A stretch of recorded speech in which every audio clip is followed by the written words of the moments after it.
Assalamualaikum warahmatullahi wabarakatuh. Halo sahabat edukasi, perkenalkan nama saya Siti Fatimah, mahasiswa Sekolah Tinggi Agama Islam Brebes dengan NIM 22014204. Dalam kesempatan kali ini, saya akan menyampaikan hasil wawancara yang telah saya lakukan bersama pihak madrasah di bawah naungan Yayasan Asy-Syafi'iyah Jatibarang. Wawancara ini itu mencakup 3 jenjang pendidikan. Yang pertama yaitu Madrasah Ibtidaiyah, yang kedua Madrasah Tsanawiyah, dan juga yang ketiga Madrasah Aliyah. Tujuan dari kegiatan ini adalah untuk menggali lebih dalam mengenai pelaksanaan kurikulum dari masing-masing jenjang, mulai dari perencanaan, implementasi, hingga evaluasi pembelajaran yang dilakukan oleh para guru dan juga pihak madrasah. Saya harap informasi yang saya sampaikan dapat memberikan gambaran yang utuh dan juga bermanfaat, khususnya bagi para mahasiswa pendidikan, guru maupun praktisi yang sedang mendalami pengelolaan kurikulum di lingkungan madrasah. Baik, tanpa berlama-lama, mari kita simak bersama hasil wawancara yang telah saya rangkum secara lengkap dan juga menyeluruh.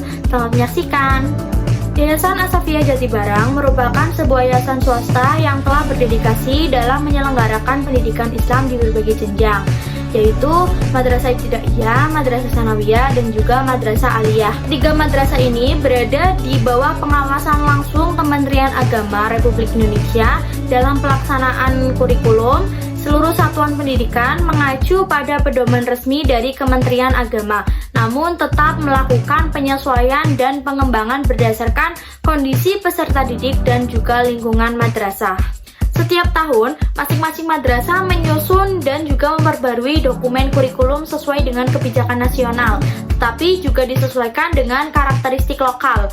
Kurikulum tidak diambil sepenuhnya mentah dari Kemenak, melainkan dikembangkan secara kontekstual, yaitu dengan memasukkan kegiatan ekstrakurikuler khas, pembiasaan keagamaan, serta program proyek penguatan profil pelajar Pancasila dan Rahmatan lil Alamin yang biasa disebut dengan P5RA. PMI dari siswanya yang kelas 1 sampai kelas 5 menggunakan kurikulum Merdeka, kelas 6-nya menggunakan kurikulum 13. Dan juga di MTS, kelas 7 dan kelas 8 menggunakan kurikulum Merdeka, serta kelas 9 masih menggunakan kurikulum 2013.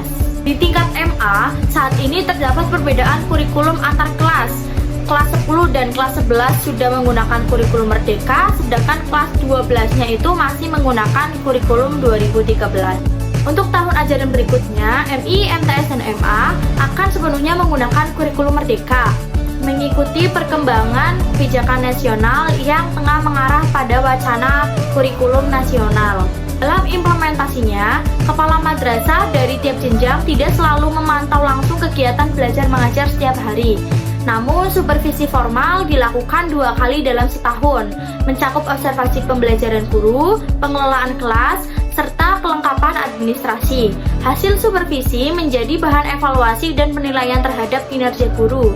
Di Madrasah Aliyah khususnya, kepala madrasah juga memantau kegiatan pembiasaan harian seperti pembacaan surat Al-Waqiah untuk kelas 10 dan juga kelas 11, dan serta surat Yasin untuk kelas 12.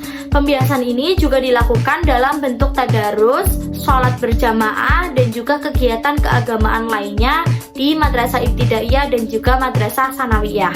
Peran wakil kepala madrasah di bidang kurikulum juga sangat penting.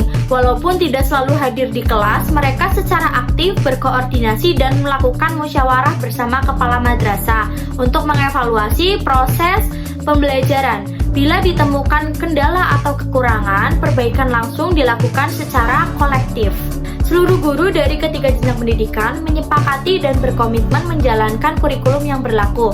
Hal ini penting karena setiap madrasah itu memiliki standar dan muatan lokal masing-masing. Oleh karena itu, kurikulum yang dikembangkan pun disesuaikan dengan kondisi siswa, lingkungan sosial, dan juga ketersediaan tenaga pendidik. Di Madrasah Aliyah, para guru itu telah memiliki kualifikasi ijazah yang sesuai dengan bidangnya. Sedangkan di MI dan MTS, penyesuaian pengajaran itu lebih menekankan pada kreativitas, pendekatan tematik, dan juga metode pembelajaran aktif. Dalam hal sumber pembelajaran, semua madrasah menggunakan buku terbitan resmi dari Kementerian Agama. Namun, guru itu diberi keleluasaan untuk menyesuaikan metode dan menambah materi dari sumber lain selama masih dalam koridor pedoman Kementerian Agama. Guru dapat memodifikasi isi materi, menyinkronkan dengan buku lain, atau menyederhanakan konten yang dirasa sulit selama tujuan pembelajaran itu tetap tercapai. Semua guru berupaya untuk menyesuaikan metode mengajarnya dengan kondisi dan kemampuan siswa.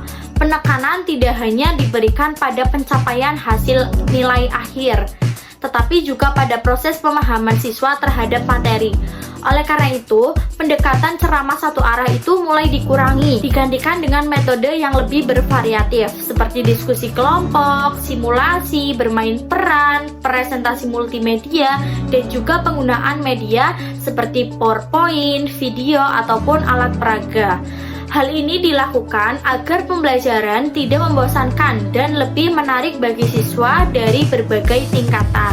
Dalam proses evaluasi, seluruh madrasah secara rutin menyelenggarakan penilaian harian atau yang biasa disebut dengan PH, kemudian ujian tengah semester UTS, dan juga ujian akhir semester ataupun UAS. Jika siswa belum memenuhi KKM atau kriteria ketuntasan minimal, maka guru akan memberikan remedial, bisa 1 hingga 2 kali, dan jika diperlukan akan diberikan penugasan individu tambahan. Hal ini dilakukan agar semua siswa mendapat kesempatan memahami materi sesuai dengan kemampuannya. Terkait penerapan kurikulum, pada MI dan MTS itu sudah menyesuaikan kurikulumnya menggunakan kurikulum Merdeka terkait dengan P5. Namun pada Madrasah Aliyah itu belum sepenuhnya menjalankan semua komponennya, terutama pada bagian proyek P5. Namun dari segi pendekatan berbasis proyek, proses pembelajaran sudah diarahkan ke sana. Evaluasi kurikulum ini itu terus dilakukan secara berkala. Guru juga mengalami tantangan dalam menerapkan kompetensi inti dan juga kompetensi dasar, terutama jika ada materi yang terlalu tinggi atau tidak sesuai dengan latar belakang siswa. Dalam situasi seperti itu, guru akan memvariasikan pendekatan pembelajaran agar materi lebih mudah diterima oleh siswa. Bahkan, jika perlu, guru itu mensederhanakan atau menyusun ulang tanpa mengubah tujuan utama. Di semua jenjang, prinsip utamanya adalah tidak semua siswa bisa dikejar hasil, tetapi dibimbing melalui proses belajar. Terakhir, para guru menyadari bahwa mereka bukanlah sosok yang sempurna, tetapi mereka telah berusaha maksimal untuk memberikan yang terbaik kepada peserta didik. Komitmen para guru terhadap pendidikan itu terlihat dari upaya mereka dalam menyesuaikan materi, memperbaiki metode, dan terus belajar untuk meningkatkan kualitas pengajaran. Nah, demikianlah penyampaian saya mengenai hasil wawancara kurikulum di Madrasah Ibtidaiyah, Madrasah Sanawiyah, dan juga Madrasah Aliyah Asy-Syafi'iyah Jatibarang. Semoga apa yang saya sampaikan itu dapat memberikan gambaran yang utuh mengenai bagaimana pelaksanaan kurikulum berlangsung di lingkungan madrasah, serta menjadi bahan refleksi dan juga inspirasi bagi kita semua, khususnya bagi calon pendidik. Terima kasih saya ucapkan kepada seluruh guru dan juga pihak madrasah yang telah bersedia meluangkan waktunya, memberikan informasi, dan juga menerima saya dalam kegiatan wawancara ini. Dan terima kasih juga kepada teman-teman semua yang telah menyaksikan video ini sampai akhir. Baik, saya akhiri. Mohon maaf jika ada kesalahan kata ataupun penyampaian saya yang kurang, mohon dimaafkan. Saya akhiri. Wassalamualaikum warahmatullahi wabarakatuh.